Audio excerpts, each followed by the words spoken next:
feet of Williams. Farrell not the best pass to Acosta. It's picked off by Siegel. North Carolina is nine wins, 1 draw, 5 defeats in the history of playing in the first round of the NCAA tournament.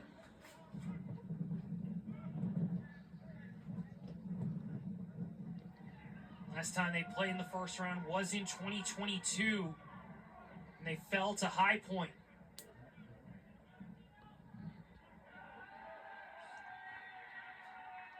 Obviously, Tar Heel fans do not want a repeat of that affair, of that result.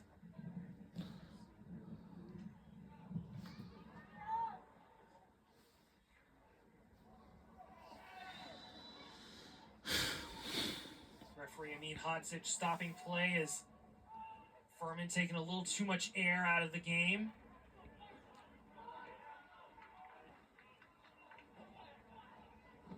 O'Farrell trying to direct ball.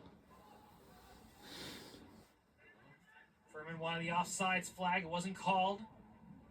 Hilly tracked it down. Now Tate Johnson trying to get around his defender. He's taken down from behind.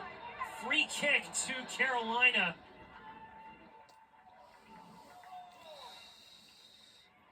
And it looked like it was Wilfred Bustamante who's come back into the game.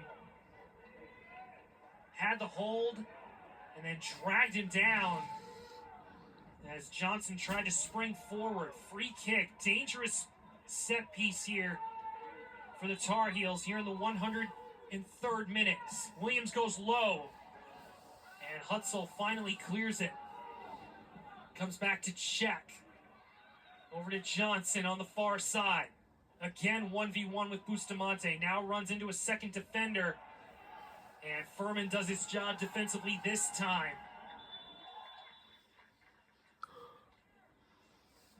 As the Paladins will make a substitution. Caleb Johnson coming into the game for Bustamante.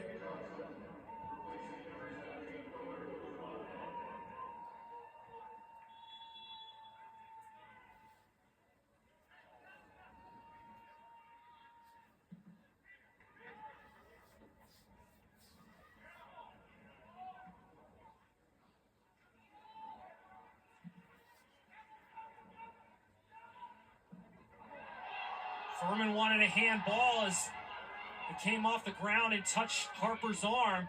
Play continues as Johnson brings it under control on the far side. Took a tumble against Czech.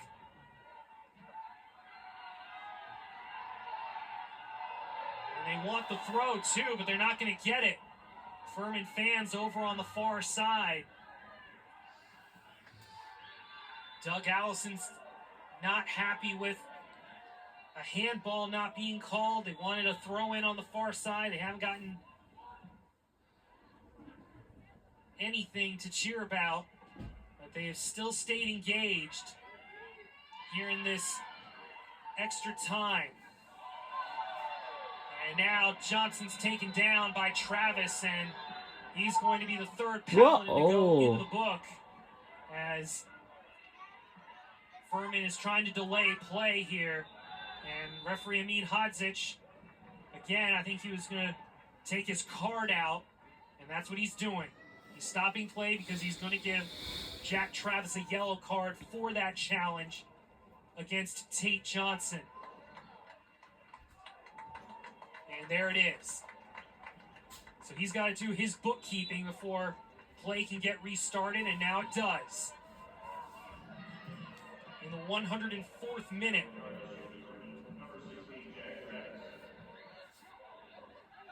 Acosta wins the second ball. O'Farrell over to Williams. Acosta. A bit of an eye for goal, but ball sailed from him after he struck it. It was really Acosta's work in the first half that kind of lit the fuse for Carolina. Furman had kind of been the better team the first 15, 20 minutes of the game, and then Carolina started to come alive in the later stages of the first half. Second half, the script was flipped. Carolina was the better team in the early stages of the second half. Vitchian had the best chance to score for Carolina, and then Furman came strong late. So far in extra time, it's been even. Only Paladins had 2 shots in the first overtime session. Carolina with 1 in this second overtime. Williams trying to go over the top. Read well by Starnes, and Hutzel finds Wagner. Good switch looking towards Wamu Snell, but he can't track it down. Excellent idea by the young freshman defender.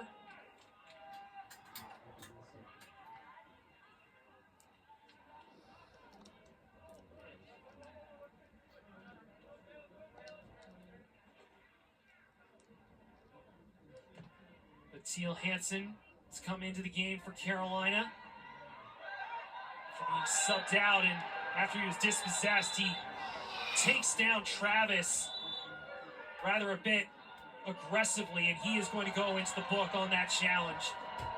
And it's the right call.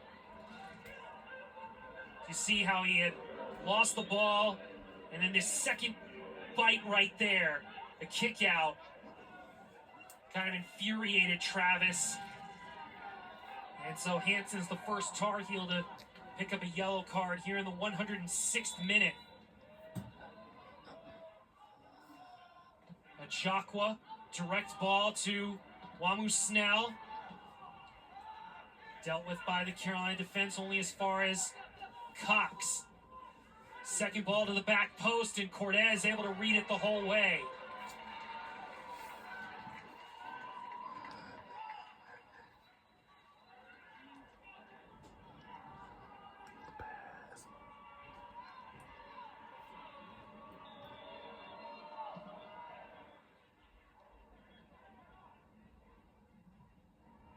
Kitch brings it down to his teammate Williams, and now Johnson evades 1, 2, trying to get by 3 purple shirts, but forgot the ball.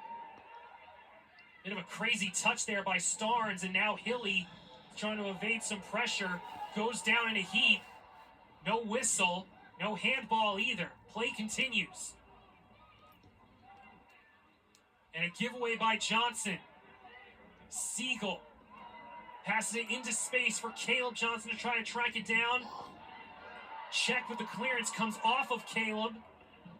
And now his cross into the box was looking towards Wamu Snell or Kraus, and it falls kindly to Cortez. A little bit of chaos there in that last Paladin attack. Both fan bases still engaged. Here is, there's no goal scored. We will go to penalties as Kitch collides with a Paladin defender. Kitch trying to keep it in play, but his heavy touch takes it out. As we still have Gabe Cox down on the field.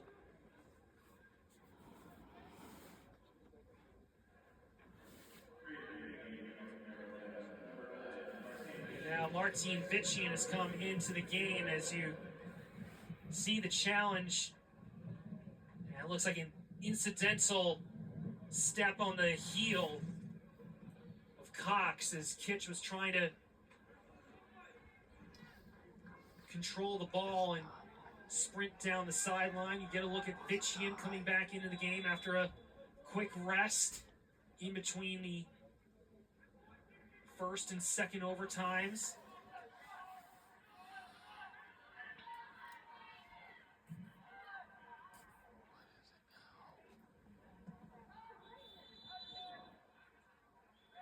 The clock stopped. Aaron Salinas wanting to get things going again, but clock will start on Hodzich's whistle. So the ball has to be brought back to the Furman goalkeeper, who has kept this game at 0-0 with some pretty impressive saves. 3 in particular, has kept this game scoreless between the Tar Heels and the Paladins.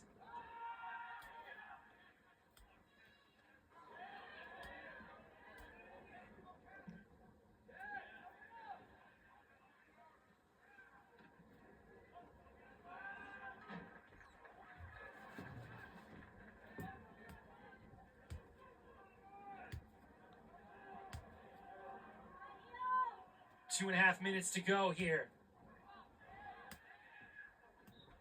Penalty kicks await if neither side can get a goal late in extra time. O'Farrell. Vitchian thought he was held up by Travis. Travis has to be careful because he's on a yellow. O'Farrell decides to switch it. Back to Johnson. It's touched off of Caleb Johnson and a throw for the Tar Heels. Williams will let Charlie Harper run up the field. Try to get a long throw in. Harper wearing a brace, wearing a sleeve on his right knee after going down in the second half with a slight injury. Check keeps it alive for Carolina. Kitch and Hillier held up as Tate Johnson taken down over on the far sideline near the Carolina bench.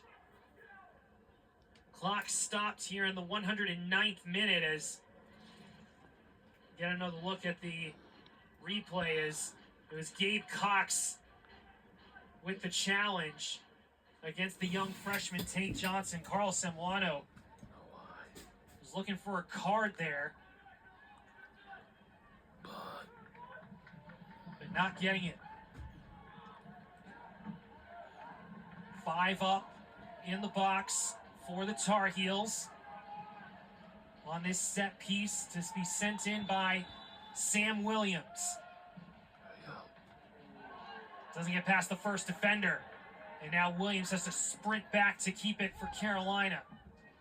Check. Trying to switch with Travis.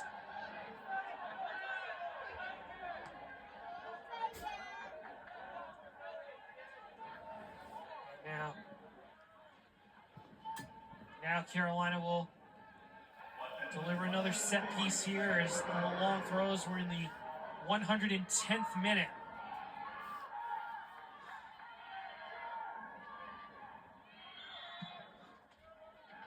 Foul is going to be called as one of the Tar Heel players backed into Travis. Looked like it was Kitch. Called on the infraction, and clock is stopped here in the 110th minute as Furman will take their time.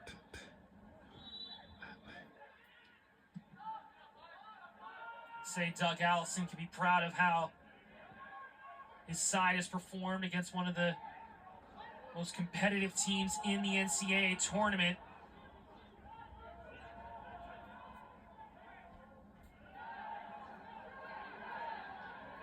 Oh, and that was an excellent opportunity for Carolina. Hilly had taken it away from Starnes, and the pass from Williams was too strong. And Furman will let the air go out. We are heading to a penalty kick shootout. It's going to be a 0-0 draw, and penalties will decide who advances to the second round of the Now we're going to the tournament. shootout right now. North Carolina had 10 shots. Furman had 9. There were a lot of fouls in this game, several yellow cards, and now the responsibility will fall to the goalkeepers to see which team will advance. Penalties on the other side of this break here on ESPN+. That's up next. Shootout is next. So